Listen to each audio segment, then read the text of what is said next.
Hi, hello and welcome. This is the interview with Nalise, a graduate interior architect working at Northern Edge Studio in South Australia. This clip was used to put together the full-length documentary Behind Closed Doors, The Life of an Architect. If you're thinking of entering the architecture or interior profession, you've got to see it. That link is going to be up above or in the description below to check that out. But without further ado, let's get on with the interview. I'm Nalise van Wijk. I am a graduate interior architect here. How long have you been practicing architecture for? Finished uni at the end of last year, and then I started working here with Paul in January. First part-time, like 3 or 4 days a week, depending on what he needed. And then halfway through the year, sort of after the whole COVID thing happened, we seemed to get really busy. So then I started working a bit like more hours, Monday to Friday, and then which is good. Yeah. Which is good.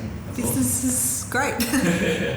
Why architecture? What made you want to be an architect? I've always been a really creative person through school. I've always enjoyed art and like drawings and painting and stuff like that. And I think someone, I don't know if it was family member or maybe my dad or someone said like, oh, what if like you look into architecture or something, graphic designing or something along those lines. I was like, yeah, like sounds good. And I've never really had anything else on the brain then. Then I went to the open days, the UniSA open days, and I went to like the architecture open seminar, I guess.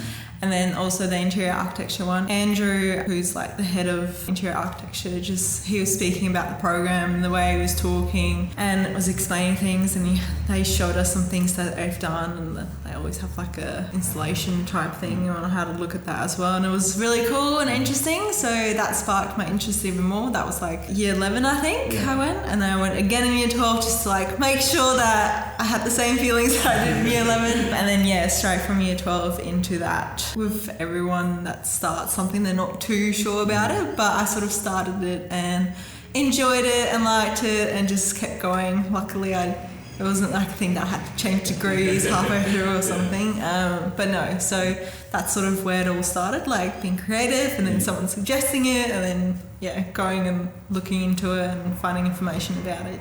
When you're not inside the office, do you have any kind of hobbies or like what do you kind of spend your time on when you're not in the office? I do a bit of like sketching and drawing every now and then. If I showed you some things now, they're all like half done because I sort of like start them and then like get busy with like life, and then when I go back, I'm like, oh, I have a new idea. I'll do that first. I feel like that's like an artist type thing. They like start something and then they get other ideas and try something else. But so I do a bit of that, and then socialising can be a hobby, like catching up with friends. I do a lot of camping. Oh, yeah.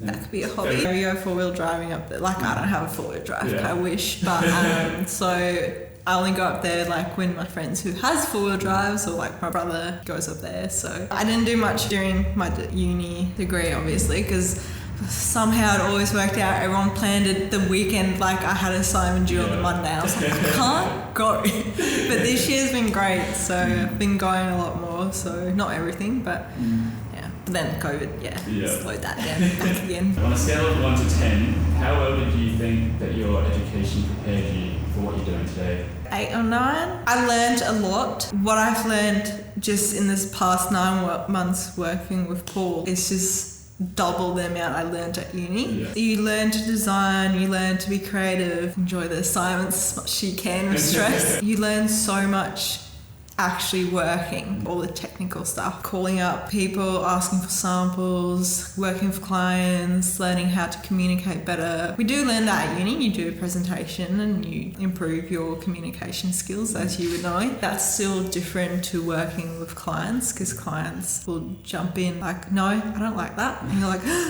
okay, gotta change it. Well, not really, but at uni, I don't think the lecturers can actually say that I guess they can have their opinion, but it's all like, they guide you into a great design. You come up with ideas and stuff, but because everyone's so different, you're still sort of like designing what you like. If you could sum up your experiences of architecture school in either one word or a couple of keywords or one sentence, how would you go about doing that? It's fun but stressful, but it wasn't like a stress that I'm like, oh, I hate, like in the moment you maybe hate this, but because you're also designing something you like, it's sort of like this love-hate relationship. Maybe that's a good one. Love-hate relationship. Yeah, use that.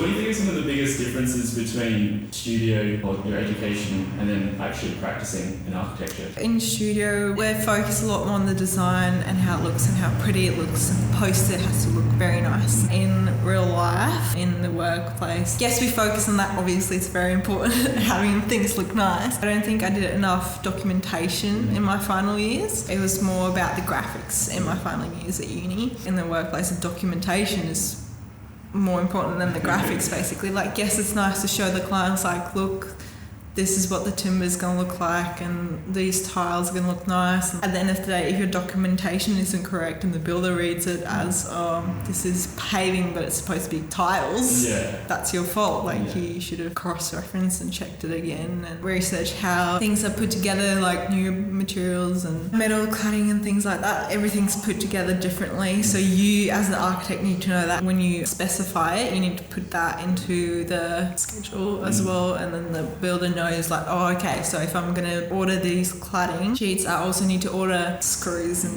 drill bits and whatever. So whereas like at uni, you're guessing then and you're like, yeah, this, and then like, okay, that's good enough.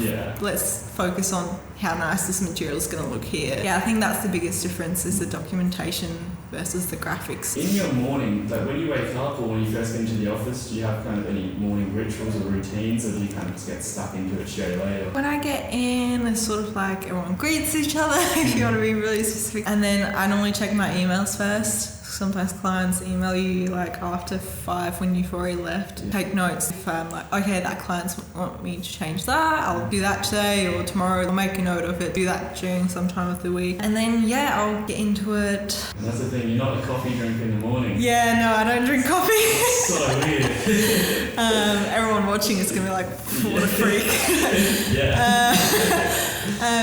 So that's another thing, like everyone go get coffee and I'll just be like, no thanks, I'll just stay here, drink my water. During winter when it's really cold, maybe I'll go get a hot chocolate every now and then, or I'll make a tea, but not a coffee drink. During your day, what do you spend the most time on when you're in the office? It's different every day. Depends on what needs to be done. A lot of emails that needs to be replied to, like I could spend a long time doing that because sometimes they need to be very detailed. I spend a lot of time like in Revit or AutoCAD designing, getting the layout right of floor plans, elevations, whether it's interior. I obviously do more interior. Sometimes I help out with the external stuff and then relay that back to clients and then call people up to order samples and put like material boards together and things like that. It just depends on what needs to be done on that day. I don't think there's one specific thing that I spend most of my time on.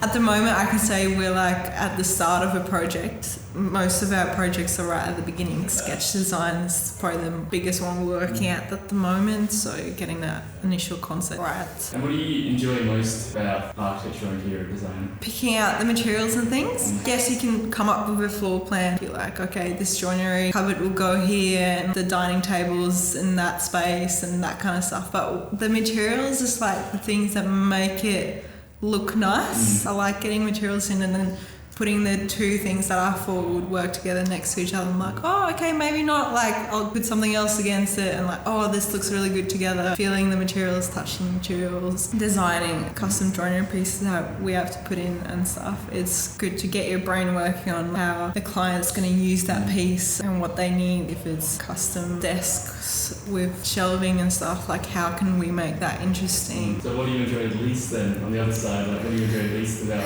the things you do? The amount of time it takes to reply to emails. It's good to do, but it takes a lot of time. You think, oh yeah, I'll quickly reply to it 5 minutes, but then when you read the email properly, you're like, okay, I need to think like at that, and then I need to look up if the client asks for like pricing of certain things. You're like, okay, I'll look that up really quick and I'll add, or I'll have to ring them up and ask, how much is this compared to this? And it takes a lot of time out of the day, and then when you get to like lunchtime, all you've done in the morning is, not that I do that often. I think the most I did dealing with clients and replying to emails was last week when Paul was away. So he normally runs those things, and then last week I was sort of left put in charge of doing that, and I told Paul yesterday when we got back, look, I have a newfound respect for you. Like, I've never sent so many emails in a week, so many phone calls. Yeah. So maybe that as it gets busier and my responsibilities grow, I think maybe that's the thing that I look forward to the least. But yeah, everything else when it comes to the design part of it and drawing up drawings and things, I do enjoy that. Maybe the other thing that it's sometimes hard is once you've like come up with a design, then you show it to clients and they like it, but then they come back and you have to change it, which is fine. I'm happy to do that. But then you show them again, and they're like, no, I think I like the original. So maybe that's another thing. Sort of just like, okay, I could redo it or go back to and find those files and things, but it's not like a major thing. 10 being kind of like the dream job, you love what you do every single day, and 1 being like a living hell. How would you kind of put what you do every day on a scale of 1 to 10? Yeah, 8 or 9 as well. I'm giving everyone really high scores. It's a good thing. Yeah. And why is that? Why 8 or 9? Well, I haven't had a day where I've hated going into work yet, if that makes sense. Yes, there's days where I wake up I'm like tired, and during uni I had other jobs and stuff. I was like, oh, why am I here? Like, I'm only here to pay rent, like to earn money to pay rent, because I studied this and something that I worked towards. I wanted this for a long time. I think I'm enjoying it more so. Who knows, maybe in 5 years time I'm like, why? But right now where I'm fresh out of uni, like, it's really good. The only time that I might have not enjoyed it is at the start when I first started. It's a lot better now. I didn't know everything. You learn so much more when you finish uni than actually in uni, I think. I'm a person, I think I like to know how things work. I hate asking for help too much because I feel like I'm annoying people. I've also learned like not to be afraid to ask questions. Like try and figure it out yourself, because I think you learn better if you do. Whereas if you just get someone to show you, you forget straight away. Try and figure it out yourself. If you still can't get it, like ask for help. And yeah, Paul has been really great with that. Really helpful in that sense. Very patient guy. Great first boss, I think, to have. What are some of the challenges you face? Being still fresh out of uni, sometimes it's hard wrapping your head around a concept straight away. At uni, straight away you like talking about it with your friends, and because you're sort of designing just what you like. Like, yes, you have a brief, but you still design what you want for that brief. Whereas there's this like, you design what you like, but you also have to take in consideration what the clients like and things, which is fine. Like, that's the whole point of it. But it's also sometimes a challenge to say something the client wants this, and you're like, oh, I don't think that's going to work. It's the challenge, like trying to convey that to the clients why it wouldn't work or why you've designed something a certain way. So if you could go back to when you first started, perhaps in your first year of uni, would you do anything differently, or do you have any advice for your younger self? In my second year of uni, I wanted to quit because that was when we were starting to use like the programs and stuff, and I was getting very frustrated because I would do something and it just wouldn't work. And then some other people would just do it and get it straight away. And that was a bit frustrating to me. I would go home and I'll tell my parents, I'm like, I don't want to quit, but I'll just take a year off or something like that. And my dad would just be like, no, you're in it now, you're halfway through, just stick through it, you'll get through it. Maybe in that sense, I don't think I ever would have quit anyway. I don't think that's who I am. When thoughts like that pop up in your head, maybe just like, yes, it sucks and yes, it's frustrating, but just keep going, really. Like, you'll get through it, and I think everything works out the way it's supposed to in the end. Keep at it. Keep going. Don't give up. If you know you enjoy it and there's things in the way of that enjoyment, like, that's a bit frustrating at that moment, honestly, keep going through it and you'll work through it, and by the end of it, you're like, oh, that wasn't too bad. Because, I got to the end of my second year and I was like, oh, it sucked, but I was like, I got through it, it's fine. Now I know how to use the programs, now I can design great things. So keep going. Those 2 words, I guess. Awesome. How bloody cool was that? If you haven't checked out the full-length film Behind Closed Doors, The Life of an Architect, you've got to set some time aside for that, because it's pretty incredible what some of these guys have to share with you, some information and resources that will be really helpful if you're thinking about studying architecture or you just want to get an insight into the profession. So if you want to check that out, you can click that button to the side here, or if you just want to go on with the next interview, check out that button to the side there. Catch you there.